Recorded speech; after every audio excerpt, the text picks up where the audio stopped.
Welcome to Digital Asset News. Take a top stories in cryptocurrency and digital assets and break them out of bite-sized pieces.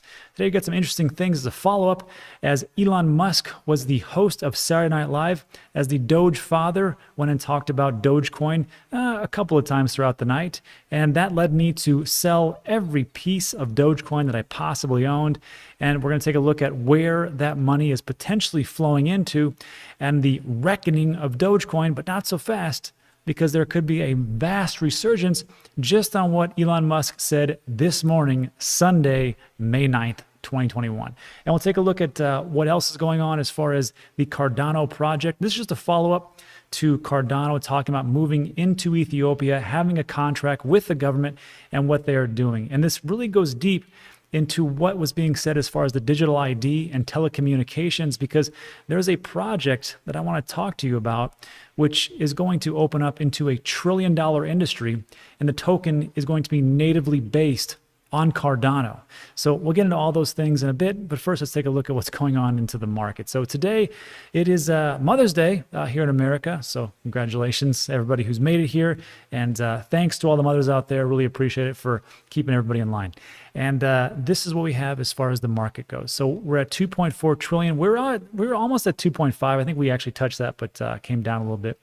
And then, of course, on Twitter, because this is Trade the Chain, all sentiment analysis, of course, Dogecoin, the tweets are up massively after what happened yesterday with Elon Musk coming in and hosting that SNL, which I got to tell you has probably been a massive ratings, Nielsen ratings for SNL, probably bigger than it's probably been in quite some time, but who knows.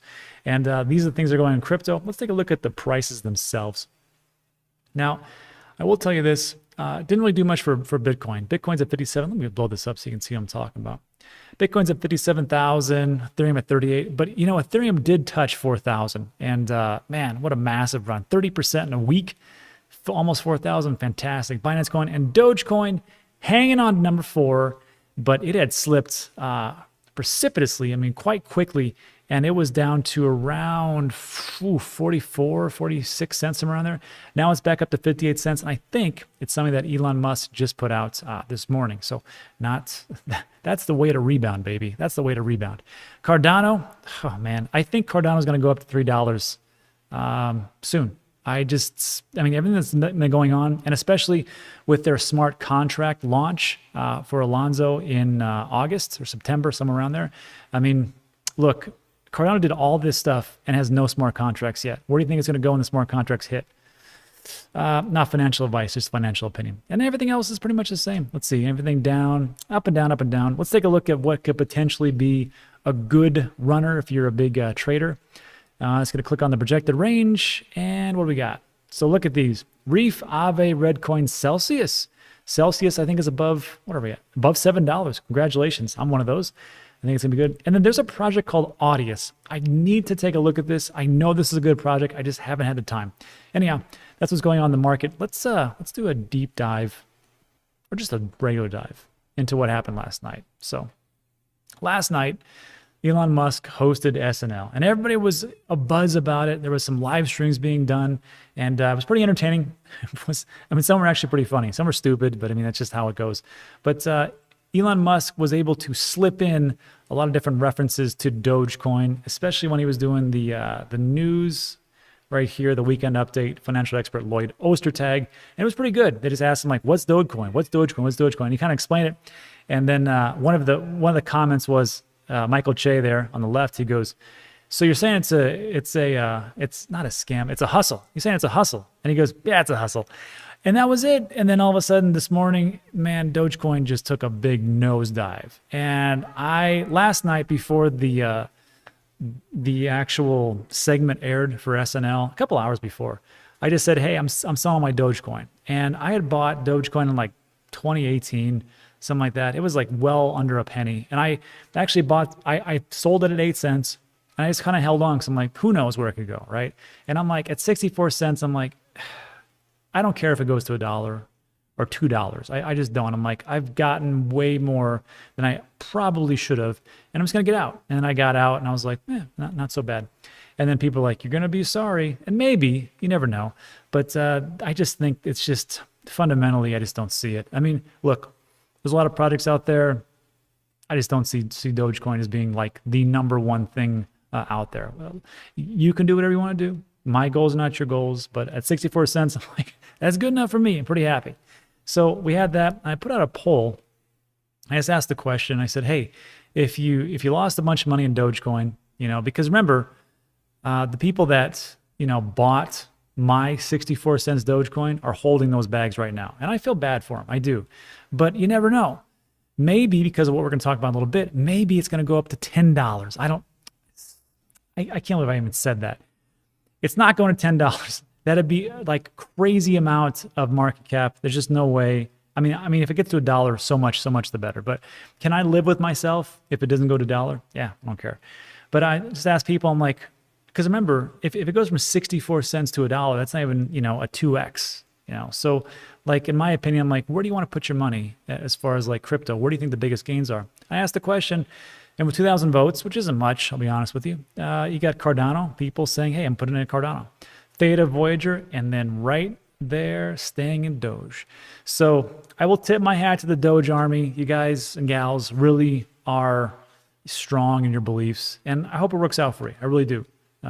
But for me, I have to bid you adieu, and that is it. I have no more Dogecoin, and that's all. So let me just think in the comment section, and the next piece I want to talk about is how, I got to tell you, I thought it was dead in the water. I'm like, ooh, I thought it was going to drop down to like 20 cents. But because of one article, this is what rebounds everything. So SpaceX accepts Dogecoin as payment to launch Doge 1 mission to the moon next year. What does that mean? Well, Elon Musk SpaceX will launch Doge 1 mission in the first quarter of 2022, just around the bend, let's be honest, just about a year or so away, with the company accepting the meme-inspired cryptocurrency as payment. So I was reading this, I'm like, so what does that mean? You're going to allow people to be on this launch, and and you can pay in Doge? No, that's not what it is. So Doge 1, representing a 40-kilo cube satellite flying as a payload on a Falcon 9 rocket. So they're going to put this satellite in the rocket, launch it all up, and then it's going to go around the moon. Great. Doge 1 will demonstrate the application of crypto beyond Earth orbit and set the foundation for interplanetary commerce. What the heck does that mean? So they're going to put this satellite, it's going to go up to orbit the moon, and that's it. And then, of course, maybe in like, I don't know how many years from now, we start to colonize Mars, then maybe Dogecoin will be a part of that. I have no idea. But this is, to me, it seems more like a publicity stunt than anything. Like, this is fundamentally what we're going to do, but it's a heck of a story, and it's trending everywhere, and people are like, see, I told you, you shouldn't have sold your Dogecoin. Sure, I'm okay. So that's what's going on, and that's the story, and it goes on here, but I almost fell asleep. So that's pretty much it. Let me just think in the comments section. Let's move on to another piece. So this is a great article by Louis Petrick, and it talks about Cardano's Africa project proves that blockchain might improve the world. And this is the things that I get interested in, things that I can help with right now, solve issues, and just leave the world a better place than when I left it. And it just goes as a recap. And it's interesting about this is what he talks about as far as like, what makes people wealthy, what makes countries wealthy, and why are different countries left out. So we'll start. And he says, what constitute the wealth of the West? And these are the things I don't think about because I am cursed with knowledge. I don't have that third world experience. I just don't. So when people are like, oh, you don't understand because it's really hard. There's no cell service. There's no blockchain. There's no banks. I'm like, I don't understand because that's like commonplace to me. That's just how it is. So you have to really dig down and go, okay, what constitutes the wealth in your country? Is it the material prosperity we have, the high level of education, or is it the infrastructure? And he says all factors are interrelated as far as infrastructure. Infrastructure, which I, again, got to really kind of think about, refers to all non-material institutions, facilities, and systems that are essential to society. And I'm like, these are the things like right here in the next three. I'm like, this is just normal everyday stuff for me. If you want to start a business, you contact the tax office, or you get your TIN number just off the internet. If you want to get a recognized degree, go to university. very simple, right? Just go down, pay them some money, and then you get a paper that says you're awesome. And then to build a house, you legally acquire land. Again, everywhere I've gone, even in Puerto Rico, there's a central, housing office or, central government says you own this piece of land. I just don't think about it. And in other countries, like third world countries, you effectively have no property when you buy the land. For example, there's a lack of the necessary bureaucracy, and often the bureaucracies are corrupt. And I've seen that a lot traveling around through Mexico. That's just how it is. Let's be honest. One thing about Mexico, I'll tell you this, as far as hopefully I don't get bombarded with this one, but I will just say it. Great thing about Mexico is corruption, just out there in the open. That is what it is. If you want this, just pay us. But in America, it's we're not corrupt. And then of course, everything's underneath the table. That's just me, just my opinion. Don't lambast me. It's just how I see it. A whole 2.5 billion people do not have a bank account. They are excluded from the international economy. So on top of everything we just talked about, people don't have bank accounts, very hard to do things. The reason, why don't people have bank accounts? Because banks just go there? No, transactions are complex and they involve high costs. Here's an example. If you try to transfer any kind of money from one bank to the other, you want to do a bank wire, it costs a lot of money, like $20-$30, depending. And then it could take up to 5 days. And my bank's pretty good, it takes 24 to 48 hours. Other banks, it did take 5 days and they suck. So I'm in this day and age, really? I can send an email to a friend of mine in India and it takes 10 seconds and you can't send the money over? But I know it's not just paper. It's just zeros and ones. What's the deal?